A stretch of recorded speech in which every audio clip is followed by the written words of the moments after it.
जिन student ने NUS में फरवरी में ऑन डिमांड एग्ज़ाम दिए थे, फरवरी के मिड से लेके यानी कि 15 फरवरी से 29 फरवरी के बीच में जिन्होंने ऑन डिमांड एग्ज़ाम दिया था, उनके रिजल्ट यहाँ पे डिक्लेयर हो गए हैं।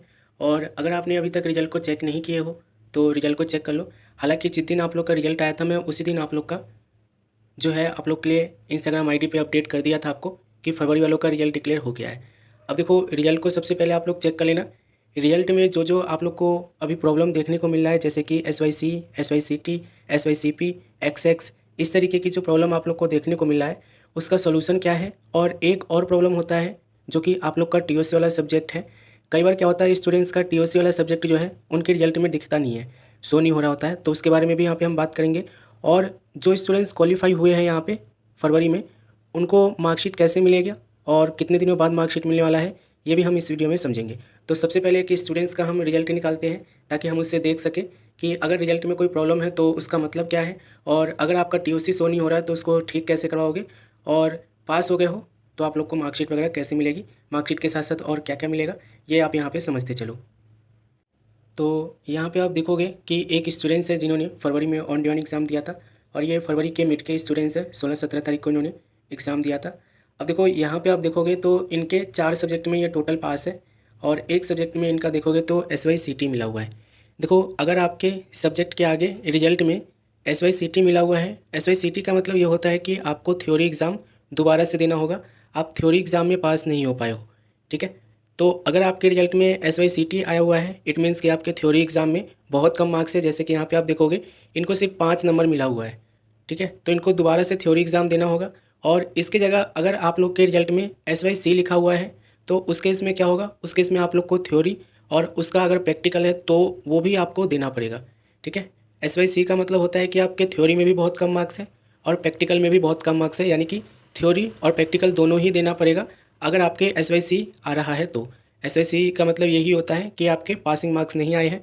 अब ऐसा हो सकता है कि आपका जैसे कि इंग्लिश में भी SYC दिया हो, ठीक है, और इंग्लिश में आपका प्रैक्टिकल नहीं होता है, तो इसका मतलब ये नहीं है कि मतलब कि ये प्रैक्टिकल वाले सब्जेक्ट के आगे ही होगा SYC, थ्योरी वाले सब्जेक्ट के आगे भी SYC हो सकता है, जिसका मतलब यही है कि आपका पासिंग मार्क्स आपको नहीं मिला है अभी तक, आपको दोबारा से एग्ज़ाम देना पड़ेगा। SYCP अगर आपके रिजल्ट में मिलता है तो उस केस में समझना कि SYCP का मतलब होता है आपको प्रैक्टिकल एग्ज़ाम दोबारा से देने की ज़रूरत है। प्रैक्टिकल एग्ज़ाम आपको दोबारा देने की ज़रूरत है अगर आपके रिजल्ट में SYCP मिला हुआ है, ठीक है, और आपके प्रैक्टिकल में कम मार्क्स आए हैं, इसीलिए आप लोग को SYCP मिलता है। और एक आप लोग की कॉमन प्रॉब्लम जो है, देखो जितने भी SYCP है, SYCT है, SYCP के अलावा जो SYCT है, SYC है, ठीक है, ये सब जो प्रॉब्लम है ना, इसका एक ही सोल्यूशन है कि आप लोग को एग्ज़ाम दोबारा से देना होगा। SYCP में आपको प्रैक्टिकल एग्ज़ाम दोबारा देना होगा, अगर CT है तो उस केस में वो थ्योरी एग्ज़ाम आपको दोबारा देना होगा, और अगर आपके SYC लिखा हुआ है तो उस केस में आपको जो भी एग्ज़ाम आपने दिए हो प्रीवियस, अगर आपने प्रैक्टिकल प्लस थ्योरी दिए हो तो प्रैक्टिकल प्लस थ्योरी दोबारा से देना होगा, और अगर आपने सिर्फ थ्योरी दी हो तो उस केस में आपको थ्योरी का दोबारा देना होगा, ठीक है। होपफुली यहाँ पे आप समझ रहे होंगे। SYC, SYCT, SYCP, ये सारे क्या है आपके, ये दोबारा से एग्ज़ाम देने के साइन है, आप पास नहीं हो पाए हो, ठीक है, इसलिए आप लोग को ये SYC, SYCT, SYCP दिया जाता है। होपफुली यहाँ पे आप समझ रहे होंगे। एक चीज़ और यहाँ पे समझना, देखो कई बार क्या होता है कि स्टूडेंट्स अपना TOC वाला सब्जेक्ट जो है अप्लाई करते हैं, लेकिन TOC वाला सब्जेक्ट उनका यहाँ पे दिखता नहीं है। तो TOC वाले सब्जेक्ट के लिए क्या करोगे, देखो TOC वाले सब्जेक्ट के लिए अगर आपने मार्कशीट अपने टाइम से भेज दी है, सही जगह पे भेज दिया है, या फिर आपने मार्कशीट लेट भेजे हो और मार्कशीट लेट भेजने के साथ साथ लेट फीस भी पे कर दी हो, उसके बाद भी अगर आपको TOC यहाँ पे शो नहीं हो रहा है, यानी कि TOC का सब्जेक्ट आपके रिजल्ट में शो नहीं हो रहा है, तो उस केस में आप फिर मुझे कॉन्टैक्ट कर लेना, मैं आपका TOC वाला सब्जेक्ट आपका ऐड करवा दूँगा, ठीक है। SYCT के लिए, SYCP के लिए, SYC के लिए, इन सब के लिए आपको दोबारा से एग्ज़ाम देना होगा, ठीक है, दूसरा कोई ऑप्शन नहीं है, ठीक है। लेकिन अगर आपके रिजल्ट में नंबर पूरे आ रहे हैं, जैसे कि कई बार क्या होता है कि आपके 33% बनने होते हैं, ठीक है, 33% बनने होते हैं, फिर भी अगर आपको SYC मिला हुआ है तो उस केस में आप हमें कॉन्टैक्ट करोगे। पासिंग मार्क्स यहाँ पे ध्यान रखना, 10वीं क्लास के स्टूडेंट्स को पास होने के लिए theory plus practical equal to 33% चाहिए, ठीक है, यानी कि आप कैसे भी करके 33% ला सकते हो। अगर आप थ्योरी में ला सकते हो 33% सिर्फ, तो उसमें बहुत अच्छी बात है, आप पास हो जाओगे। अगर आपके प्रैक्टिकल में फेल भी हो जाते हो तो भी कोई दिक्कत नहीं है, ठीक है। तो 10वीं क्लास को ये रिलैक्सेशन है कि आप चाहो तो थ्योरी में 33% ला के पास हो सकते हो, भले ही आप प्रैक्टिकल में फेल हो जाओ। 12वीं क्लास के स्टूडेंट्स के साथ इसका उल्टा है। उल्टा क्या है, देखो 12वीं क्लास के स्टूडेंट्स को बोला गया है कि अगर आपने प्रैक्टिकल टाइप के सब्जेक्ट ले रखे हैं तो थ्योरी में तो 33% लाना ही है, प्लस अलग से आप लोग को प्रैक्टिकल में भी 33% लाना होगा, तब जाकर आप पास माने जाओगे, ठीक है, इस चीज़ को ध्यान रखना, ठीक है। तो SYC, SYCT, SYCP समझ गए होंगे यहाँ पे। और TOC का प्रॉब्लम अगर आपकी रिजल्ट में है तो उसके लिए आप मुझे कॉन्टैक्ट कर लेना, मैं आपका TOC वाला प्रॉब्लम जो है सॉर्ट आउट करवा दूँगा। अब जो स्टूडेंट्स यहाँ पे पास हो गए हैं उनको मार्कशीट कब मिलेगी, कैसे मिलेगी, यहाँ पे समझ लो। तो देखो मार्कशीट के लिए भी आप लोग को NUS का क्राइटेरिया देखना पड़ेगा।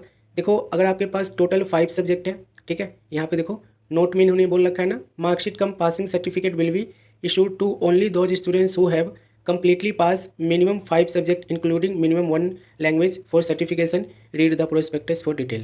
ठीक है, मार्कशीट के लिए इन्होंने बोला है कि 5 सब्जेक्ट आपके पास होना चाहिए, ठीक है, ओरिजिनल वाला, और आपको एक सब्जेक्ट लैंग्वेज उसमें आपका रहना चाहिए, जैसे हिंदी, इंग्लिश या कोई रीजनल लैंग्वेज, तेलुगु, उर्दू, कुछ भी एक लैंग्वेज सब्जेक्ट आपका रहना चाहिए, ठीक है, और 4 आपका अदर सब्जेक्ट रहना चाहिए, ठीक है। सब्जेक्ट सिलेक्शन को लेकर मैंने एक वीडियो भी बनाया था, उसे आप देख सकते हो। तो जब आपके पास 5 सब्जेक्ट होते हैं जिनमें से एक लैंग्वेज सब्जेक्ट होता है, तब आप लोग की मार्कशीट जो है NUS खुद से प्रिंट करके आपको 1.5 महीने बाद आपके घर पर भेजेगी, ठीक है। अब रिजल्ट यहाँ पे देख लेना कब आया है, ये आया है 15/4 को। 15/4 को आप लोग का रिजल्ट आया था, यहाँ से आप 1.5 महीने काउंट कर लेना। 1.5 महीने बाद जो है आप लोग को मार्कशीट मिलेगी। अगर आपके 5 सब्जेक्ट है, ठीक है, सब्जेक्ट कैसे होने चाहिए, एक लैंग्वेज, 4 अदर्स, ठीक है। तो ऐसे अगर आपने 5 सब्जेक्ट ले रखे हो तो NUS खुद से मार्कशीट प्रिंट करके आपको घर पर भेजेगी, ठीक है। 1.5 महीने बाद यहाँ से काउंट कर लेना। और अगर आपके 5 सब्जेक्ट है तो मार्कशीट के साथ साथ आप लोग को कुछ डॉक्यूमेंट और मिलेगा, जैसे कि आप लोग को मार्कशीट के साथ साथ आप लोग को जो है देखने को मिलेगा कि आपका माइग्रेशन सर्टिफिकेट, प्रोविजनल सर्टिफिकेट, ये 2 डॉक्यूमेंट और मिलेंगे साथ में, अगर आपके 5 सब्जेक्ट है और आप पास हो तो, ठीक है। दूसरी चीज़, अगर आपने एक सब्जेक्ट लिए थे, एक सब्जेक्ट में पास हो, या 2 सब्जेक्ट लिए थे, 2 सब्जेक्ट में पास हो, तो फिर उस केस में आपको ध्यान रखना है, एक सब्जेक्ट से 4 सब्जेक्ट वाले स्टूडेंट्स को जो मार्कशीट है वो कैसे मिलेगा, ऑनलाइन अप्लाई करना होगा 1.5 महीने बाद, ठीक है। 15 तारीख को आया है ना, 1.5 महीने बाद आप लोग को ऑनलाइन अप्लाई करना होगा। और ये ऑनलाइन अप्लाई करना बहुत आसान है। डैशबोर्ड में आओगे, ई सर्विस में आओगे, और ई सर्विस में आपको ऑप्शन मिल जाएगा पार्ट एडमिशन के नाम से ओरिजिनल मार्कशीट का, उस पर क्लिक करके आप अपना मार्कशीट को मंगा सकते हो, ठीक है। तो होपफुली यहाँ पे समझ रहे होंगे मार्कशीट कैसे मिलता है, ठीक है। ऑनलाइन किन को मिलेगा, 1 से 4 सब्जेक्ट वाले को, और NUS कौन से प्रिंट करके देगी, जो 5 सब्जेक्ट ले रखे हैं उनकी मार्कशीट बस प्रिंट करके देगी। मिलेंगे अगली वीडियो में।